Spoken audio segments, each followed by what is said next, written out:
Abe Lincoln's Anecdotes and Stories by R.D. Wordsworth. Part 2. Abe's Little Joke. When General W.T. Sherman, November 12, 1864, severed all communication with the North and started for Savannah with his magnificent army of 60,000 men, there was much anxiety for a month as to his whereabouts. President Lincoln, in response to an inquiry, said, "I know what hole Sherman went in at, but I don't know what hole he'll come out at." Colonel McClure had been in consultation with the President one day, about 2 weeks after Sherman's disappearance, and in this connection related this incident. "I was leaving the room, and just as I reached the door, the President turned around and, with a merry twinkling of the eye, inquired, 'McClure, wouldn't you like to hear something from Sherman?' The inquiry electrified me at the instant, as it seemed to imply that Lincoln had some information on the subject. I immediately answered, 'Yes, most of all, I should like to hear from Sherman.' To this President Lincoln answered with a hearty laugh, 'Well, I'll be hanged if I wouldn't myself.'" How Fighting Joe was appointed. General Joe Hooker, the fourth commander of the noble but unfortunate Army of the Potomac, was appointed to that position by President Lincoln in January 1863. General Scott, for some reason, disliked Hooker and would not appoint him. Hooker, after some months of discouraging waiting, decided to return to California and called to pay his respects to President Lincoln. He was introduced as Captain Hooker, and to the surprise of the President, began the following speech. "Mr. President, my friend makes a mistake. I am not Captain Hooker, but was once Lieutenant Colonel Hooker of the regular army. I was lately a farmer in California, but since the rebellion broke out I have been trying to get into service, but I find I am not wanted. I am about to return home, but before going I was anxious to pay my respects to you and express my wishes for your personal welfare and success in quelling this rebellion, and I want to say to you a word more. I was at Bull Run the other day, Mr. President, and it is no vanity in me to say I am a darned sight better general than you had on the field." This was said not in the tone of a braggart, but of a man who knew what he was talking about. Hooker did not return to California, but in a few weeks Captain Hooker received from the President a commission as Brigadier General Hooker. No others like them. One day an old lady from the country called on President Lincoln, her tanned face peering up to his through a pair of spectacles. Her errand was to present Mr. Lincoln a pair of stockings of her own make, a yard long. Kind tears came to his eyes as she spoke to him, and then, holding the stockings one in each hand, dangling wide apart for general inspection, he assured her that he should take them with him to Washington, where, and here his eyes twinkled, he was sure he should not be able to find any like them. Quite a number of well-known men were in the room with the President when the old lady made her presentation. Among them was George S. Boutwell, who afterwards became Secretary of the Treasury. The amusement of the company was not at all diminished by Mr. Boutwell's remark that the lady had evidently made a very correct estimate of Mr. Lincoln's latitude and longitude. The Dandy and the Boys. President Lincoln appointed as consul to a South American country a young man from Ohio who was a dandy. A wag met the new appointee on his way to the White House to thank the President. He was dressed in the most extravagant style. The wag horrified him by telling him that the country to which he was assigned was noted chiefly for the bugs that abounded there and made life unbearable. "They'll bore a hole clean through you before a week is past," was the comforting assurance of the wag as they parted at the White House steps. The new consul approached Lincoln with disappointment clearly written all over his face. Instead of joyously thanking the President, he told him the wag's story of the bugs. "I am informed, Mr. President," he said, "that the place is full of vermin, and that they could eat me up in a week's time." "Well, young man," replied Lincoln, "if that's true, all I've got to say is that if such a thing happened, they would leave a mighty good suit of clothes behind." Boat had to stop. Lincoln never failed to take part in all political campaigns in Illinois, as his reputation as a speaker caused his services to be in great demand. As was natural, he was often the target at which many of the smart Alecks of that period shot their feeble bolts, but Lincoln was so ready with his answers that few of them cared to engage him a second time. In one campaign Lincoln was frequently annoyed by a young man who entertained the idea that he was a born orator. He had a loud voice, was full of language, and so conceited that he could not understand why the people did not recognize and appreciate his abilities. This callow politician delighted in interrupting public speakers, and at last Lincoln determined to squelch him. One night, while addressing a large meeting at Springfield, the fellow became so offensive that Abe dropped the threads of his speech and turned his attention to the tormentor. "I don't object," said Lincoln, "to being interrupted with sensible questions, but I must say that my boisterous friend does not always make inquiries which properly come under that head. He says he is afflicted with headaches, at which I don't wonder, as it is a well-known fact that nature abhors a vacuum and takes her own way of demonstrating it. This noisy friend reminds me of a certain steamboat that used to run on the Illinois River. It was an energetic boat, was always busy. When they built it, however, they made one serious mistake, this error being in the relative sizes of the boiler and the whistle. The latter was usually busy, too, and people were aware that it was in existence. This particular boiler to which I have reference was a 6-foot one, and did all that was required of it in the way of pushing the boat along, but as the builders of the vessel had made the whistle a 6-foot one, the consequence was that every time the whistle blew, the boat had to stop. Ran away when victorious. 3 or 4 days after the Battle of Bull Run, some gentleman who had been on the field called upon the President. He inquired very minutely regarding all the circumstances of the affair, and after listening with the utmost attention, said, with a touch of humor, "So it is your notion that we whipped the rebels and then ran away from them?" He skewed the line. When a surveyor, Mr. Lincoln first platted the town of Petersburg, Illinois. Some 20 or 30 years afterward, the property owners along one of the outlying streets had trouble in fixing their boundaries. They consulted the official plat and got no relief. A committee was sent to Springfield to consult the distinguished surveyor, but he failed to recall anything that would give them aid and could only refer them to the record. The dispute therefore went into the courts. While the trial was pending, an old Irishman named McGuire, who had worked for some farmer during the summer, returned to town for the winter. The case being mentioned in his presence, he promptly said, "I can tell you all about it. I helped carry the chain when Abe Lincoln laid out this town. Over there, where they are quarreling about the lines, when he was locating the street, he straightened up from his instrument and said, 'If I run that street right through, it will cut 3 or 4 feet off the end of Blank's house. It's all he's got in the world, and he could never get another. I reckon it won't hurt anything out here if I skew the line a little and miss him.' The line was skewed, and hence the trouble, and more testimony furnished as to Lincoln's abounding kindness of heart that would not willingly harm any human being. How do you get out of this place?" "It seems to me," remarked the President one day while reading over some of the appealing telegrams sent to the War Department by General McClellan, "that McClellan has been wandering around and has sort of got lost. He's been hollering for help ever since he went south, wants somebody to come to his deliverance and get him out of the place he's got into."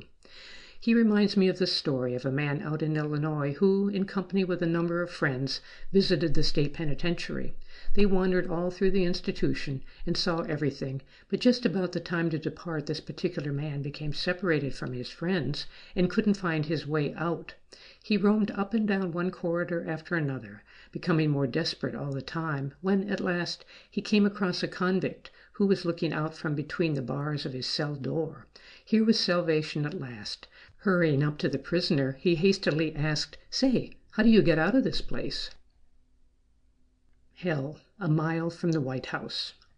Ward Layman told this story of President Lincoln, whom he found one day in a particularly gloomy frame of mind. Layman said, "The President remarked, as I came in, 'I fear I have made Senator Wade of Ohio my enemy for life.' 'How?' I asked. 'Well,' continued the President, 'Wade was here just now urging me to dismiss Grant, and in response to something he said, I remarked, "Senator, that reminds me of a story.'" 'What did Wade say?' I inquired of the President. "He said in a petulant way," the president responded, "it is with you, sir, all story, story. You are the father of every military blunder that has been made during the war. You are on your road to hell, sir, with this government by your obstinacy, and you are not a mile off this minute. What did you say then?" "I good-naturedly said to him," the president replied, "Senator, that is just about from here to the Capitol, is it not?" He was very angry, grabbed up his hat and cane, and went away. 'Twas moving day. Speed, who was a prosperous young merchant of Springfield, reports that Lincoln's personal effects consisted of a pair of saddlebags containing 2 or 3 law books and a few pieces of clothing. Riding on a borrowed horse, he thus made his appearance in Springfield. When he discovered that a single bedstead would cost $17, he said, "It is probably cheap enough, but I have not enough money to pay for it."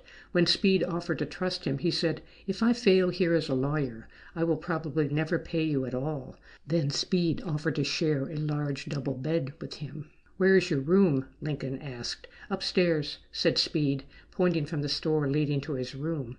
Without saying a word, he took his saddlebags on his arm, went upstairs, set them down on the floor, came down again, and with a face beaming with pleasure and smiles, exclaimed, "Well, Speed, I'm moved." Abe's hair needed combing. "By the way," remarked President Lincoln one day to Colonel Cannon, a close personal friend, "I can tell you a good story about my hair. When I was nominated at Chicago, an enterprising fellow thought that a great many people would like to see how Abe Lincoln looked, and as I had not long before sat for a photograph, the fellow, having seen it, rushed over and bought the negative. He at once got no end of woodcuts, and so active was their circulation that they were soon selling in all parts of the country. Soon after they reached Springfield, I heard a boy crying them for sale on the streets. 'Here's your likeness of Abe Lincoln,' he shouted. 'Buy one, price only 2 shillings. Will look a great deal better when he gets his hair combed.' Right for once, anyhow." Where men bred in courts, accustomed to the world, or versed in diplomacy, would use some subterfuge, or would make a polite speech, or give a shrug of the shoulders as the means of getting out of an embarrassing position, Lincoln raised a laugh by some bold West Country anecdote, and moved off in the cloud of merriment produced by the joke. When Attorney General Bates was remonstrating apparently against the appointment of some indifferent lawyer to a place of judicial importance, the president interposed with, "Come now, Bates, he's not half as bad as you think. Besides that, I must tell you, he did me a good turn long ago. When I took to the law, I was going to court one morning, with some 10 or 12 miles of bad road before me, and I had no horse. The judge overtook me in his carriage. 'Hallo, Lincoln, are you not going to the courthouse? Come in, and I will give you a seat.' Well, I got in, and the judge went on reading his papers. Presently the carriage struck a stump on one side of the road, then it hopped off to the other. I looked out, and I saw the driver was jerking from side to side in his seat, so I says, 'Judge, I think your coachman has been taking a little too much this morning.' 'Well, I declare, Lincoln,' said he, 'I should not much wonder if you were right, for he has nearly upset me half a dozen times since starting.' So, putting his head out of the window, he shouted, 'Why, you infernal scoundrel, you are drunk!' Upon which, pulling up his horses and turning around with great gravity, the coachman said, 'Begorra, that's the first rightful decision that you have given for the last 12 months.' While the company were laughing, the president beat a quiet retreat from the neighborhood. Smelt no royalty in our carriage. On one occasion, in going to meet an appointment in the southern part of the Sucker State, that section of Illinois called Egypt, Lincoln, with other friends, was traveling in the caboose of a freight train, when the freight was switched off the main track to allow a special train to pass. Lincoln's more aristocratic rival, Stephen A. Douglas, was being conveyed to the same town in this special. The passing train was decorated with banners and flags, and carried a band of music, which was playing "Hail to the Chief." As the train whistled past, Lincoln broke out in a fit of laughter and said, "Boys, the gentleman in that car evidently smelt no royalty in our carriage." Something for everyone. It was the president's overweening desire to accommodate all persons who came to him soliciting favors, but the opportunity was never offered until an untimely and unthinking disease, which possessed many of the characteristics of one of the most dreaded maladies, confined him to his bed at the White House. The rumor spread that the president was afflicted with this disease, while the truth was that it was merely a very mild attack of varioloid. The office seekers didn't know the facts, and for once the executive mansion was clear of them. One day a man from the West, who didn't read the papers but wanted the post office in his town, called at the White House. The president, being then practically a well man, saw him. The caller was engaged in a voluble endeavor to put his capabilities in the most favorable light, when the president interrupted him with the remark that he would be compelled to make their interview short, as his doctor was due. "Why, Mr. President, are you sick?" queried the visitor.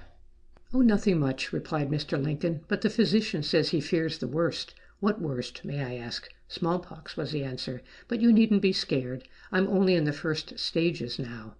The visitor grabbed his hat, sprang from his chair, and without a word bolted for the door.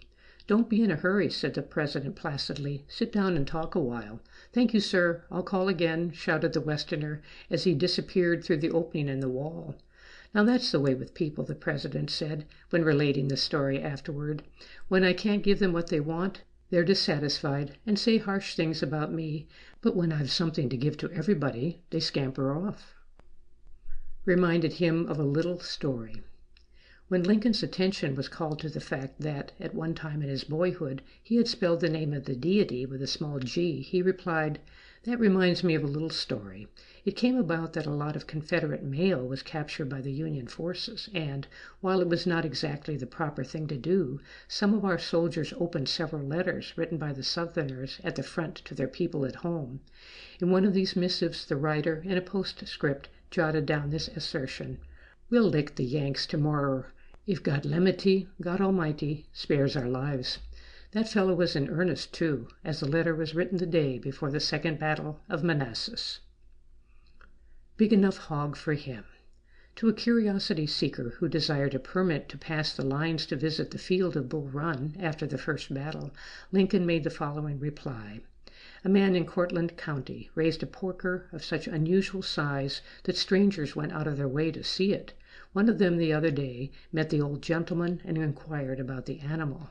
"Well, yes," the old fellow said, "I've got such a critter, mighty big un, but I guess I'll have to charge you about $1 for looking at him."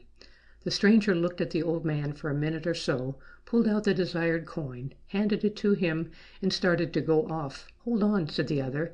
"Don't you want to see the hog?" "No," said the stranger. "I have seen as big a hog as I want to see." And you will find that fact the case with yourself, if you should happen to see a few live rebels there as well as dead ones. How Jake Got Away. One of the last, if not the very last story told by President Lincoln was to one of his cabinet who came to see him to ask if it would be proper to permit Jake Thompson to slip through Maine in disguise and embark for Portland. The president, as usual, was disposed to be merciful and to permit the arch-rebel to pass unmolested, but Secretary Stanton urged that he should be arrested as a traitor.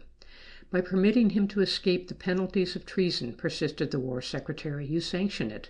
"Well," replied Mr. Lincoln, "let me tell you a story. There was an Irish soldier here last summer who wanted something to drink stronger than water, and stopped at a drug shop, where he espied a soda fountain. 'Mr. Doctor,' said he, 'give me place a glass of soda water, and if yez can put in a few drops of whiskey, unbeknown to anyone, I'll be obleeged.' Now," continued Mr. Lincoln, "if Jake Thompson is permitted to go through Maine, unbeknown to anyone, what's the harm? So don't have him arrested."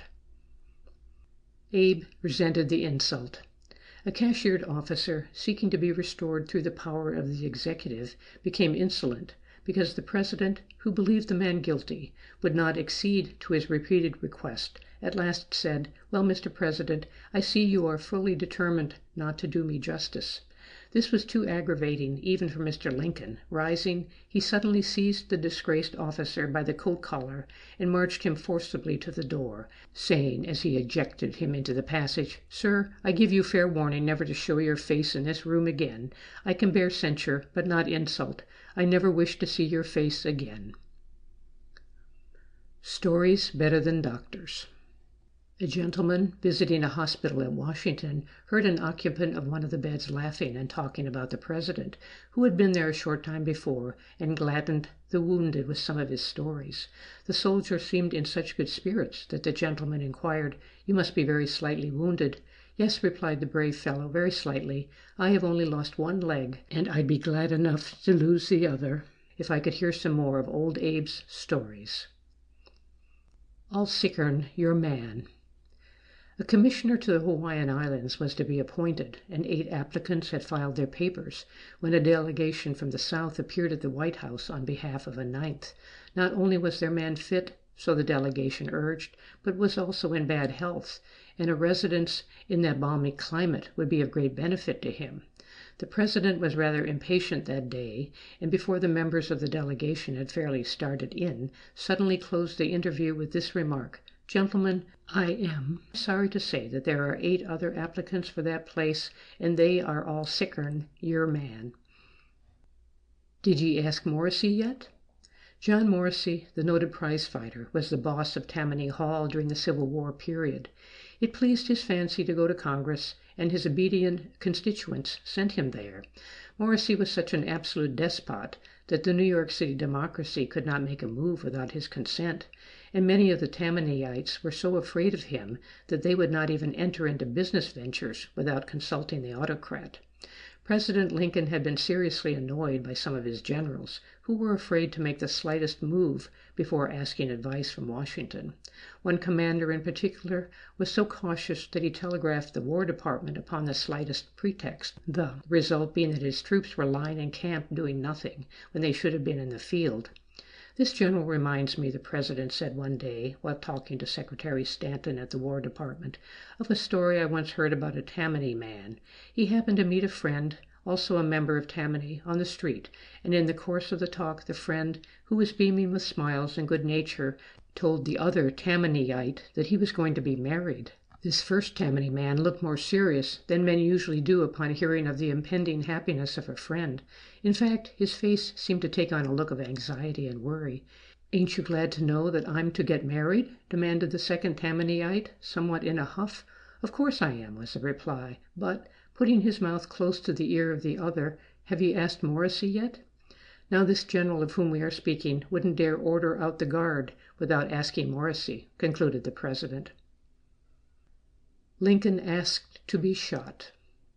Lincoln was naturally enough much surprised one day when a man of rather forbidding countenance drew a revolver and thrust the weapon into his face. In such circumstances Abe at once concluded that any attempt at debate or argument was a waste of time and words. "What seems to be the matter?" inquired Lincoln with all the calmness and self-possession he could muster. "Well," replied the stranger, who did not appear at all excited, "some years ago I swore an oath that if I ever came across an uglier man than myself, I'd shoot him on the spot." A feeling of relief evidently took possession of Lincoln at this rejoinder, as the expression upon his countenance lost all suggestion of anxiety. "Shoot me," he said to the stranger, "for if I am an uglier man than you, I don't want to live." He couldn't wait for the colonel. General Fisk, attending a reception at the White House, saw waiting in the anteroom a poor old man from Tennessee, and learned that he had been waiting 3 or 4 days to get an audience, on which probably depended the life of his son, under sentence of death for some military offense. General Fisk wrote his case in outline on a card and sent it in, with a special request that the president would see the man. In a moment the order came, and past impatient senators, governors, and generals the old man went. He showed his papers to Mr. Lincoln, who said he would look into the case and give him the result next day. The old man, in an agony of apprehension, looked up into the president's sympathetic face and actually cried out, "Tomorrow may be too late. My son is under sentence of death. It ought to be decided now." His streaming tears told how much he was moved. "Come," said Mr. Lincoln, "wait a bit and I'll tell you a story." And then he told the old man General Fisk's story about the swearing driver as follows. The general had begun his military life as a colonel, and when he raised his regiment In Missouri, he proposed to his men that he should do all the swearing of the regiment. They assented, and for months no instance was known of the violation of the promise. The colonel had a teamster named John Todd, who, as roads were not always the best, had some difficulty in commanding his temper and his tongue. John happened to be driving a mule team through a series of mud holes a little worse than usual, when, unable to restrain himself any longer, he burst forth into a volley of energetic oaths. The colonel took notice of the offense and brought John to account. "John," said he, "didn't you promise to let me do all the swearing of the regiment?" "Yes, I did, Colonel," he replied, "but the fact was, the swearing had to be done then or not at all, and you weren't there to do it." As he told the story, the old man forgot his boy, and both the president and his listener had a hearty laugh together at its conclusion. Then he wrote a few words which the old man read, and in which he found new occasion for tears, but the tears were tears of joy, for the words saved the life of his son. He loved a good story.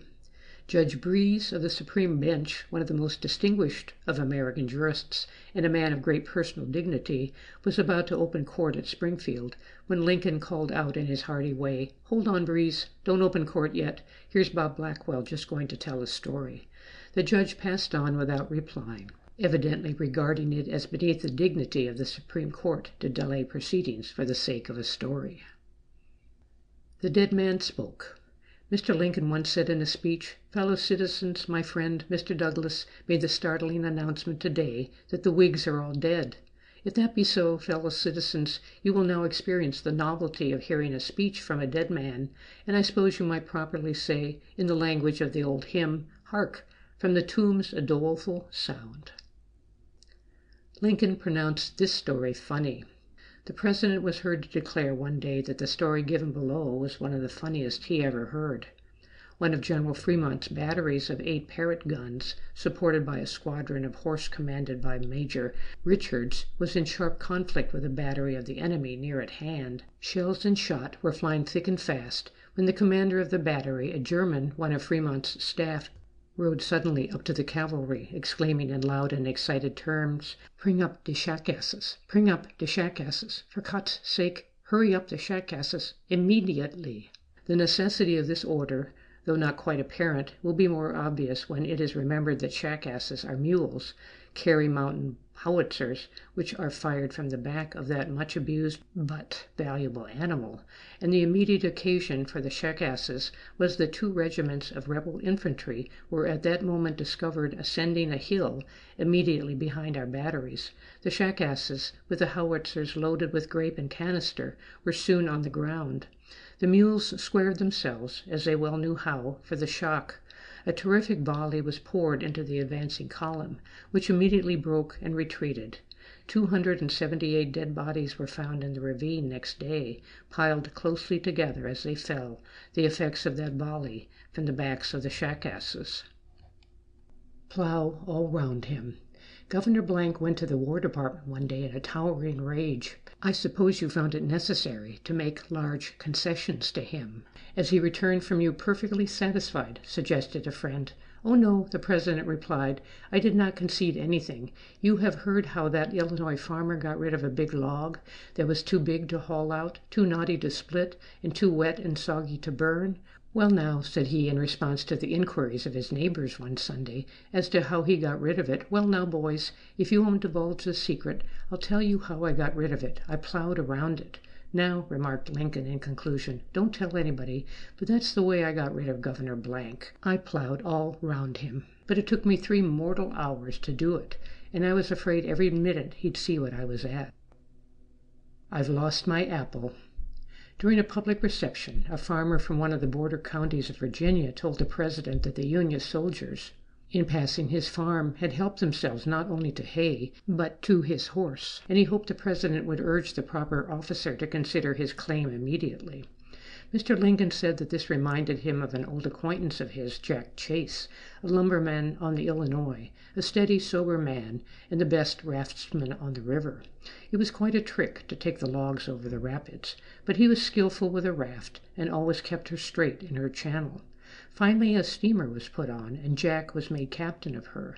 He always used to take the wheel, going through the rapids. One day when the boat was plunging and wallowing along the boiling current, and Jack's utmost vigilance was being exercised to keep her in the narrow channel, a boy pulled his coat-tail and hailed him with, "Say, Mr. Captain, I wish you would just stop your boat a minute. I've lost my apple overboard."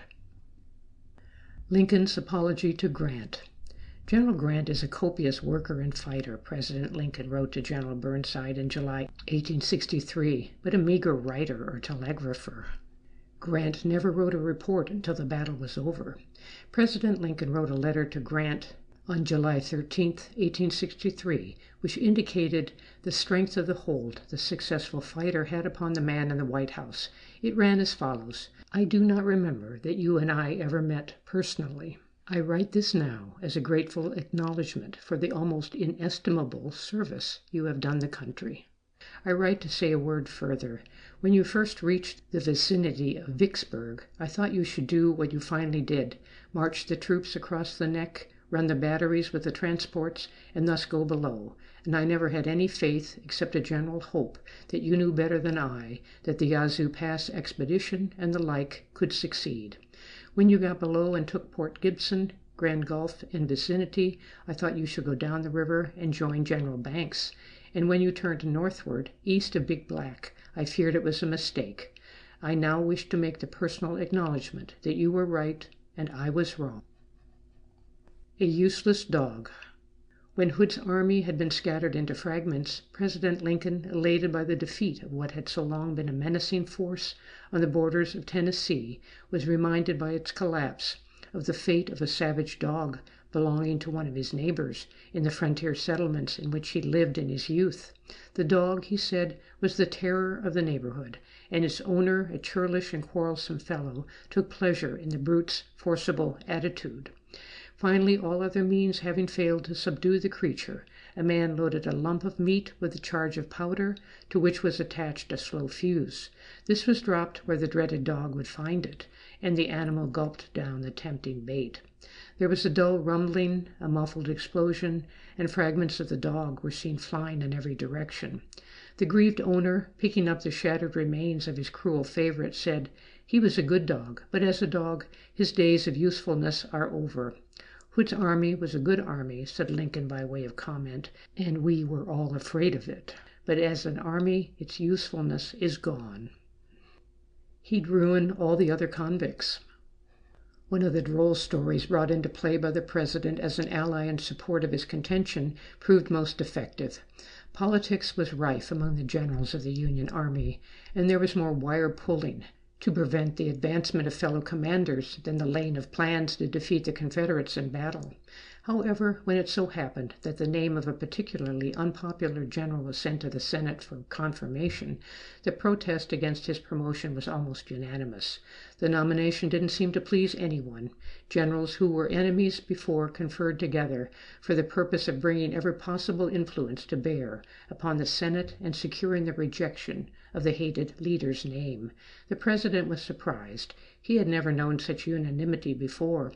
"You remind me," said the president to a delegation of officers which called upon him one day to present a fresh protest to him regarding the nomination, "of a visit a certain governor paid to the penitentiary of his state. It had been announced that the governor would hear the story of every inmate of the institution, and was prepared to rectify, either by commutation or pardon, any wrongs that had been done to any prisoner. One by one the convicts appeared before His Excellency, and each one maintained that he was an innocent man who had been sent to prison because the police didn't like him, or his friends and relatives wanted his property, or he was too popular, etc., etc. The last prisoner to appear was an individual who was not at all prepossessing. His face was against him, his eyes were shifty, he didn't have the appearance of an honest man, and he didn't act like one. 'Well,' asked the governor impatiently, 'I suppose you're innocent like the rest of these fellows.' 'No, Governor,' was the unexpected answer. 'I was guilty of the crime they charged against me, and I got just what I deserved.' When he had recovered from his astonishment, the governor, looking the fellow squarely in the face, remarked with emphasis, I'll have to pardon you, because I don't want to leave so bad a man as you are in the company of such innocent sufferers as I have discovered your fellow convicts to be. You might corrupt them and teach them wicked tricks. As soon as I get back to the capital, I'll have the papers made out. You gentlemen," continued the President, "ought to be glad that so bad a man as you represent this officer to be is to get his promotion, for then you won't be forced to associate with him and suffer the contamination of his presence and influence. I will do all I can to have the Senate confirm him." And he was confirmed. End of section 2.